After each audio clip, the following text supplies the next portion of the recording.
Hello, this is Bible Reading a Year for February the 17th, and picking back up where we left off yesterday in Leviticus.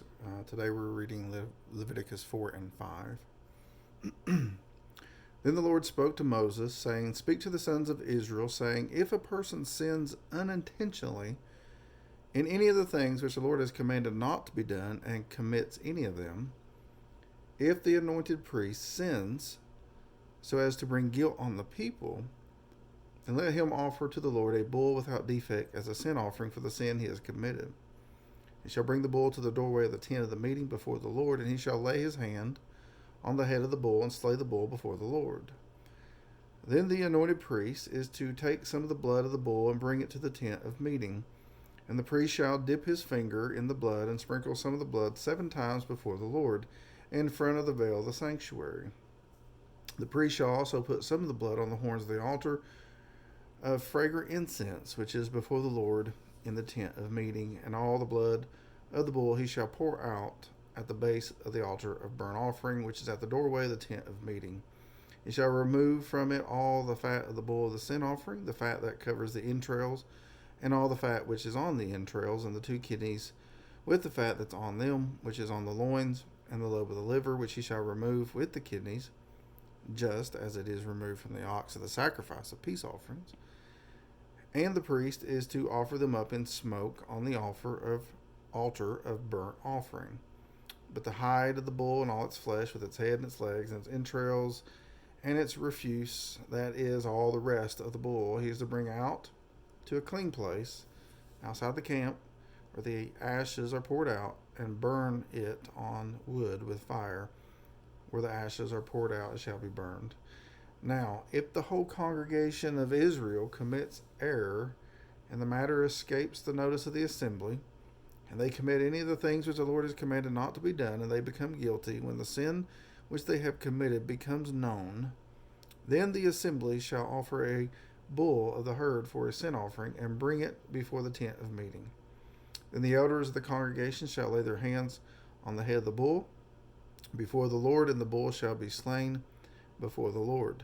Then the anointed priest is to bring some of the blood of the bull to the tent of the meeting, and the priest shall dip his finger in the blood and sprinkle it 7 times before the Lord in front of the veil. He shall put some of the blood on the horns of the altar, which is before the Lord in the tent of meeting, and all the blood he shall pour out at the base of the altar of burnt offering, which is at the doorway of the tent of meeting. He shall remove all of its fat from it, and offer it up in smoke on the altar. He shall also do with the bull just as he did with the bull of the sin offering. Thus he shall do with it. So the priest shall make atonement for them, and they will be forgiven. Then he is to bring out the bull to a place outside the camp, and burn it as he burned the first bull. It is the sin offering for the assembly. When a leader sins and unintentionally does any one of all the things which the Lord his God has commanded not to be done, and he becomes guilty, if his sin which he has committed is made known to him, he shall bring for his offering a goat, a male without defect. He shall lay his hand on his head of the male goat and slay it in the place where they slay the burnt offering before the Lord. It is a sin offering. Then the priest is to take some of the blood of the sin offering with his finger and put it on the horns of the altar of burnt offering, and the rest of its blood he shall pour out at the base of the altar of burnt offering. All its fat he shall offer up in smoke on the altar, as in the case of the fat of the sacrifice of peace offerings. Thus the priest shall make atonement for him in regard to his sin, and he will be forgiven. Now if any one of the common people sins unintentionally in doing any of the things which the Lord has commanded not to be done, and becomes guilty, if his sin which he has committed is made known to him, then he shall bring for his offering a goat, a female without defect, for his sin which he has committed.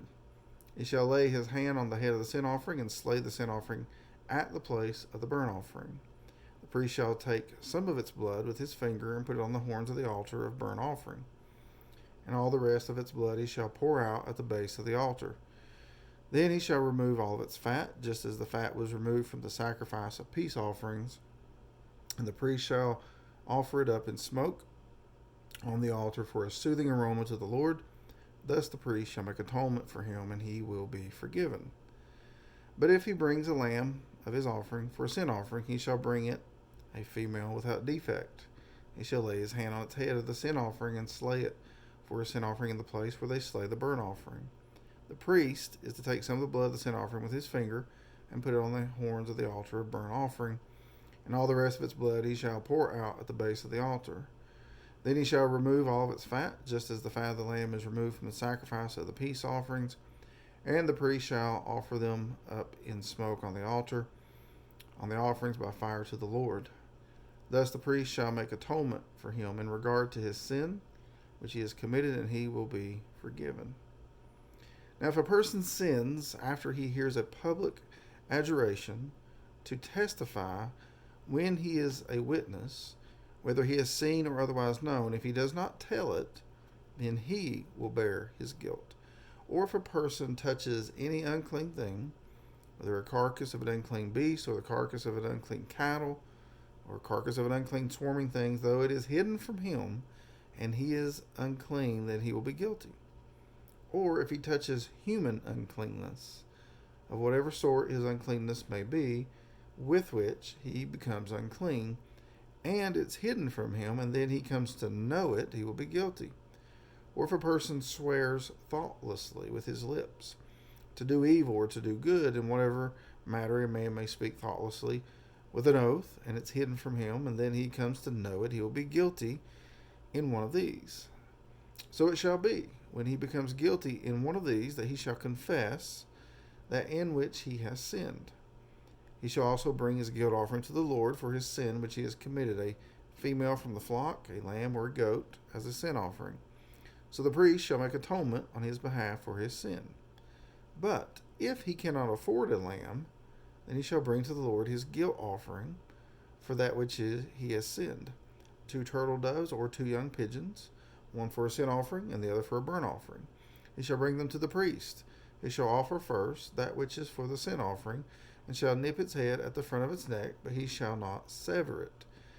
He shall also sprinkle some of the blood of the sin offering on the side of the altar, while the rest of the blood shall be drained out at the base of the altar.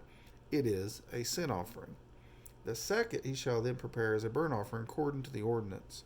So the priest shall make atonement on his behalf for his sin which he has committed, and it will be forgiven him. But if his means are insufficient for 2 turtle doves or 2 young pigeons, then for his offering that which he has sinned, he shall bring the 10th of an ephah of fine flour for a sin offering. He shall not put oil on it or place incense on it, for it is a sin offering. He shall bring it to the priest, and the priest shall take his handful of it, add it as its memorial portion, and offer it up in smoke on the altar with the offerings of the Lord by fire. It is a sin offering. So the priest shall make atonement for him concerning his sin, which he has committed from one of these, and it will be forgiven him. Then the rest shall become the priest's, like the grain offering. Then the Lord said to Moses, saying, if a person acts unfaithfully and sins unintentionally against the Lord's holy things, then he shall bring his guilt offering to the Lord, a ram without defect from the flock, according to your valuation in silver by shekels, in terms of the shekel of the sanctuary, for a guilt offering. He shall make restitution for that which he has sinned against the holy thing, and shall add to it a 5th part of it, and give it to the priest. The priest shall then make atonement for him with the ram of the guilt offering, and it will be forgiven him. Now if a person sins and does any of the things which the Lord has commanded not to be done, though he was unaware, still he is guilty and shall bear his punishment. He is to bring to the priest a ram without defect from the flock, according to your valuation, for a guilt offering. So the priest shall make atonement for him concerning his error, in which he sinned unintentionally and did not know it, and it will be forgiven him. It is a guilt offering. He was certainly guilty before the Lord. All right, Mark 2, 13 through 3:6. And he went out again by the seashore, and all the people were coming to him, and he was teaching. And as he passed by, he saw Levi, the son of Alphaeus, sitting in the tax booth, and he said to him, follow me.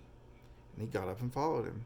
And it happened that he was reclining at the table in his house, and many tax collectors and sinners were dining with Jesus and his disciples, for there were many of them, and they were following him. When the scribes of the Pharisees saw that he was eating with sinners and tax collectors, they said to his disciples, "Why is he eating and drinking with tax collectors and sinners?" And hearing this, Jesus said to them, "It is not those who are healthy who need a physician, but those who are sick. I did not come to call the righteous, but sinners." John's disciples and the Pharisees were fasting, and they came and said to him, "Why do John's disciples and the disciples of the Pharisees fast, but your disciples do not fast?" Jesus said to them, "While the bridegroom is with them, the attendants of the bridegroom cannot fast, can they? So long as they have the bridegroom with them, they cannot fast. But the days will come when the bridegroom is taken away from them, and then they will fast in that day. No one sews a patch of unshrunk cloth on an old garment, otherwise the patch pulls away from it the new from the old, and a worse tear results. No one puts new wine into old wineskins, otherwise the wine will burst the skins, and the wine is lost and the skins as well. But one puts new wine into fresh wineskins." And it happened that he was passing through the grain fields on the Sabbath, and his disciples began to make their way along while picking the heads of grain. The Pharisees were saying to him, "Look, why are they doing what's not lawful on the Sabbath?" And he said to them, "Have you never read what David did when he was in need and he and his companions became hungry? How he entered the house of God in the time of Abiathar the high priest and ate the consecrated bread, which is not lawful for anyone to eat except the priest, and he also gave it to those who were with him?" Jesus said to them, "The Sabbath was made for man, and not man for the Sabbath. So the Son of Man is Lord even of the Sabbath." He entered again into the synagogue, and a man was there whose hand was withered. They were watching him to see if he would heal him on the Sabbath, so that they might accuse him.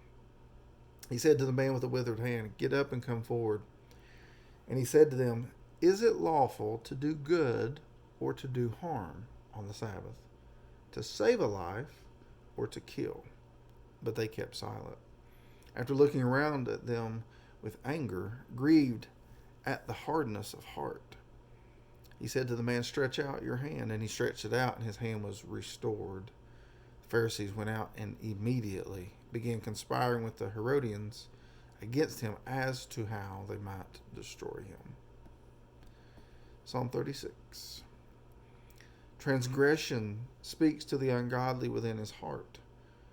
There is no fear of God before his eyes, for it flatters him in his own eyes concerning the discovery of his iniquity and the hatred of it. The words of his mouth are wickedness and deceit. He ceased to be wise and to do good. He plans wickedness upon his bed. He sets himself on the path that is not good. He does not despise evil. Your loving kindness, O Lord, extends to the heavens. Your faithfulness reaches to the skies. Your righteousness is like the mountains of God. Your judgments are like a great deep. O Lord, you preserve man and beast. How precious is your loving kindness, O God, and the children of men take refuge in the shadow of your wings. They drink their fill of the abundance of your house, and you give them to drink of the river of your delights. For with you is the fountain of life. In your light we see light. O continue your loving kindness to those who know you, and your righteousness to the upright in heart. Let not the foot of pride come upon me, and let not the hand of the wicked drive me away. There the doers of iniquity have fallen. They have been thrust down and cannot rise. Then Proverbs 10:1-2. A wise son makes a father glad, but a foolish son is a grief to his mother. Ill-forgotten gains do not profit, but righteousness delivers from death. Amen to that. All right. This is Bible Reading in a Year for February the 17th, and Lord willing, I'll see you tomorrow. Have a blessed day. God bless.